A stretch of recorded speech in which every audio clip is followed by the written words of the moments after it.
প্রবাসী শ্রমিকদের মুখে অনেক বাহবা দিলেও তাদের জীবনমান উন্নয়নে কোনো কাজ হয় না বলে মন্তব্য করেছেন বিএনপির স্থায়ী কমিটির সদস্য নজরুল ইসলাম খান।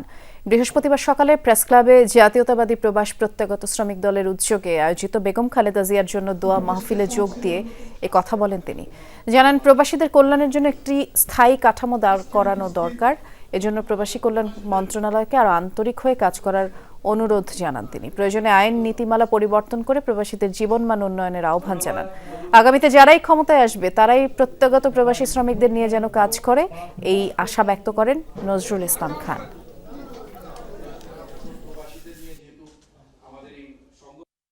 প্রবাসীদের কল্যাণের জন্য একটা স্থায়ী রাষ্ট্রীয় কাঠামো প্রণয়ন করবেন। তারা এই প্রস্তাবও করতে পারেন যে বিদ্যমান আইন বা বিদ্যমান বিধান বা বিদ্যমান ব্যবস্থার কিভাবে উন্নয়ন করা যায় যাতে প্রত্যাগত প্রবাসীরা উপকৃত হয়।